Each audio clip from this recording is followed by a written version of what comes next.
Yo la mif, c'est Miggy et aujourd'hui on se retrouve pour que je vous parle un peu un sujet qui m'est cher, c'est la liberté d'expression. Pourquoi je pense que c'est important de vous parler de la liberté d'expression maintenant? Parce que je vois qu'il y a une partie de la population non négligeable en fait que j'essaie de comprendre et que je peux comprendre, qui pense que la liberté d'expression c'est quelque chose qu'en fait on devrait plus avoir et qui trouve des raisons, je pense pour la plupart du temps légitimes pour penser en fait que justement la liberté d'expression ne devrait pas s'appliquer. Je vais vous expliquer qu'est-ce que c'est un peu la liberté d'expression, pourquoi en fait on a instauré ça dans nos sociétés en fait, et pourquoi je pense que c'est une technologie, on pourrait dire en tout cas, c'est vraiment une, quelque chose de vraiment fondamental pour l'évolution de la société en tant qu'humanité en fait, et puis pourquoi c'est un droit qu'on devrait vraiment pas qu'on ne devrait pas abandonner comme ça en fait et puis remettre en cause aussi facilement parce que c'est quelque chose qui a été très difficilement acquis et je pense que c'est quelque chose de clé dans nos sociétés en fait. La liberté d'expression elle se base sur un concept en fait, c'est que tout individu a accès à une vérité intérieure et a le droit de réfléchir en fait aux idées qui viennent se greffer en lui en fait. La liberté d'expression elle nous dit qu'un État peut pas nous poursuivre pour les idées qu'on a et puis pour avancer nos idées en fait.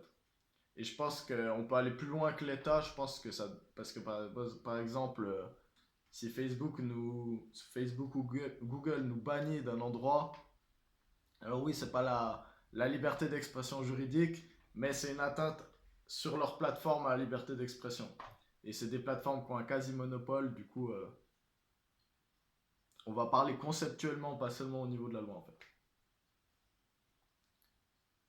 La liberté d'expression, ce que ça vient me dire en fait, c'est que j'ai le droit d'avoir une idée, d'en parler avec soit la foule, le peuple, les réseaux sociaux, internet, soit avec ma famille, soit avec les gens de ma communauté en fait.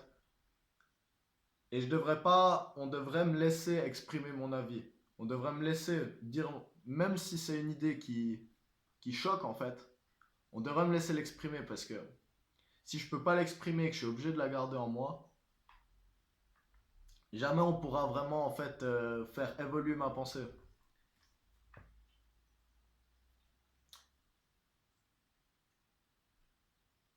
Je pense que je pense que c'est quelque chose de fondamental en fait parce que si on prend les exemples, s'il faut aller dans les exemples concrets, hein, les gens ils appellent pas à la censure aujourd'hui pour n'importe quelle raison. Oui, il y a une extrême minorité de personnes qui appellent à la censure pour des raisons extrêmes, mais la plupart du temps, l'appel à la censure vient après des actes qui sont clairement qui hérissent les poils moralement, on va dire. Donc, je prends l'exemple. Je suis quelqu'un d'hyper raciste. Là, si on fait un cut, là, c'est c'est mauvais. Moi, j'espère ne pas l'être, mais... Je prends l'exemple. Imaginons que je sois quelqu'un d'extrêmement raciste. J'exprime des idées. Telle race, c'est tous des enculés, c'est tous des porcs. Le moyen de combattre cette idée, ça va être de challenger, en fait, ces concepts. Ça va être dire, non, mec, tu connais rien, qu'est-ce que t'en sais? Combien de... Moi, j'ai 5 amis de cette race, et puis je peux te dire que tous tes stéréotypes, ils sont pas vrais, en fait. Ils sont pas vrais.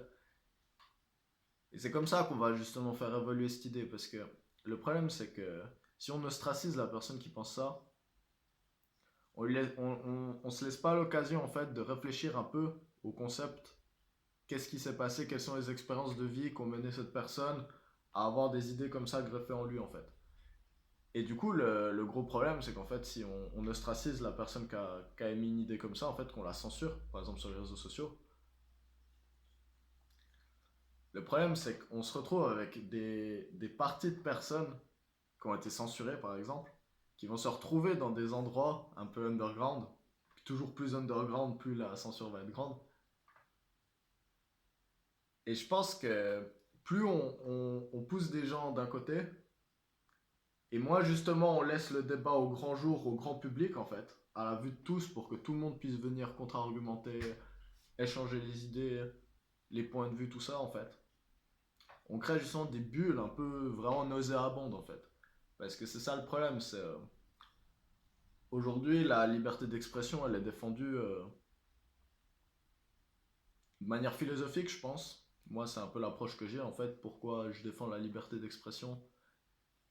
Moi je défends la liberté d'expression mais ça me fait pas particulièrement plaisir qu'il y ait des gens qui aillent dire que tous les noirs c'est des enculés ou des gros porcs ou j'en sais rien.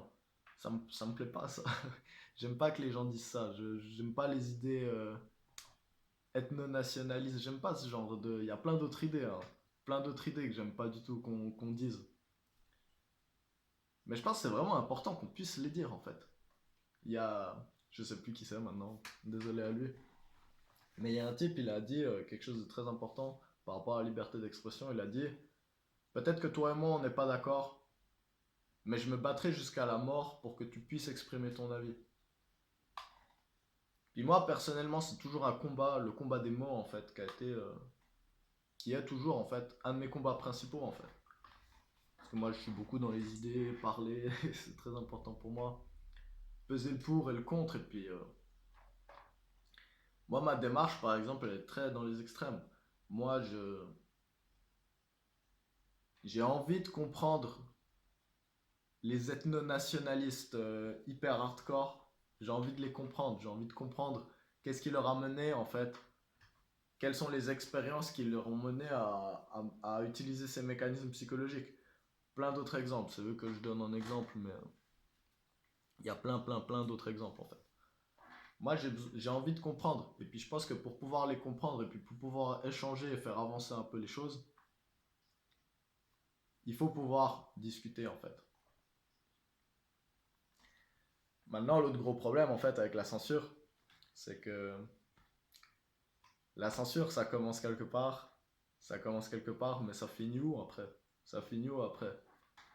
Là, Twitter, ils viennent de censurer une des plus grosses personnalités politiques du monde, qui a eu des dizaines et des dizaines de millions de personnes qui ont voté pour lui, qui sont très, très haïs et très catégorisés. Parce qu'il y a de tout, évidemment, quand on voit, quand on voit ces timbrés qui sont rentrés dans le Capitole, ben forcément, forcément, on peut caricaturer tous les gens qui ont supporté Donald Trump comme ça. C'est pas le cas, il y en a beaucoup qui sont très déçus de ce qui s'est passé. Je donne cet exemple parce qu'il a été censuré de Twitter maintenant, et puis c'est 80 millions de followers il avait sur Twitter, je crois, quelque chose comme ça. C'est dangereux, c'est très dangereux les amis, c'est très dangereux. Parce que, je vais le préciser, parce qu'aujourd'hui il y a vraiment besoin de préciser, j'ai vu dans toutes les conversations que j'ai, j'aime pas Donald Trump. Il y a plein de côtés, j'ai toujours ce côté de défendre les opprimés un peu, et puis il a tellement été oppressé qu'il y a des moments j'ai dû dire, les gars, calmez-vous un peu sur ce vieillard, parce qu'il y a vraiment eu une campagne contre lui, mais j'ai pas de la sympathie particulière pour ce type, sincèrement. On partage pas grand chose en commun non plus d'un point de vue des expériences et tout, même si astrologiquement on a plein de planètes pareilles. Du coup, je crois que je comprends un peu pas mal de trucs. Il y a beaucoup de Gémeaux, ascendant Lion, il a du cancer aussi, c'est marrant. Parenthèse astrologique. Je pense que c'est très dangereux quand même parce qu'il y a des types qui se donnent le pouvoir de censurer des opposants politiques. Et même si on n'aime pas Donald Trump, je pense que par principe, c'est un truc on sait où c'est que ça se fait dans le monde et il commence à me faire flipper d'ailleurs. Il commence à me faire flipper. Je commence à surveiller plus que ce que je dis. Maintenant que je sais que je suis vraiment très surveillé. Et du coup,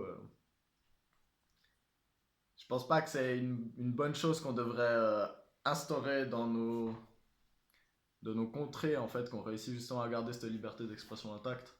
Je pense que c'est des choses qu'on. La censure, je pense que ça devrait vraiment être un grand non par principe. Et je pense qu'on devrait combattre les idées avec des meilleures idées. Je pense que c'est beaucoup mieux. Parce qu'après, il y a plein d'effets. Il y a les effets Streisand, il y a les effets de réactance. Si on cache une idée, même si c'est fait par bonne intention, moi je doute un peu, hein.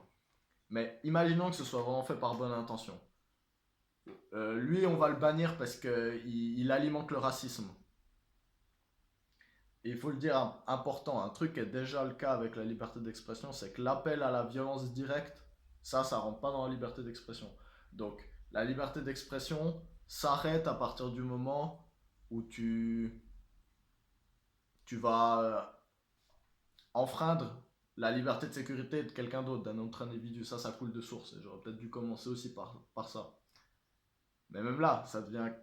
Il y a des barrières, les limites, bah, comme toujours quand on met une barrière, les limites, elles peuvent être un peu manipulées. Il faut faire très attention. Il faut faire très très attention. Mais du coup, que des organismes comme ça ils puissent censurer, ça va être très problématique. Parce que dans les réseaux sociaux, il y a des mots maintenant qui sont censurés. Des mots, hein. Il y a des mots qu'on n'a plus le droit de dire sur les réseaux sociaux. Sinon, on se fait censurer, on se fait couper. Ça, j'aime pas du tout, les amis. Et je pense qu'il faut faire très, très, très, très attention à ça. Parce que ça peut virer 1984 très vite. Lisez 1984 si vous ne l'avez pas encore fait. Je pense vraiment, vraiment, vraiment, vraiment que c'est très important que vous soyez conscient de ces concepts qui ont déjà été dits il y a plus de 70 ans. Il y a bientôt 70 ans. 1954, George Orwell. Les amis, la liberté d'expression c'est quelque chose d'important. Combattons les mauvaises idées, les idées qui schlinguent, les idées qui puent, les idées de merde. On va les combattre en apportant de la lumière et pas en les mettant dans l'ombre. Parce que dans l'ombre, les choses elles poussent, mais ça devient des créatures incontrôlables en fait. Mettons-les à la lumière. Mec, t'es raciste, t'es homophobe en 2020, sincèrement. T'as... Pourquoi, mec? Tu vois ce que je veux dire? On met ça en avant. Pas besoin de ridiculiser l'idée, c'est pas le but. Mais dire, ou l'idée, on peut la ridiculiser, pas la personne. Dire, ok, peut-être tu penses ça, mais mec, là, cette idée, il faut qu'on la smash parce que c'est pas une idée qui est en accord avec notre temps. Mais il faut quand même qu'on accepte qu'il y ait de la réactance parce que des fois, peut-être l'autre personne dit non, vous avez pas capté. Boum, boum, boum. Bref, je vais m'arrêter là sur le sujet de la liberté d'expression. Je pense qu'il faut vraiment faire attention avec la censure. Je sais que c'est tentant, je sais que c'est tentant, mais il faut pas être trop narcissique pour penser que nous, on sait quelles idées doivent être censurées ou pas.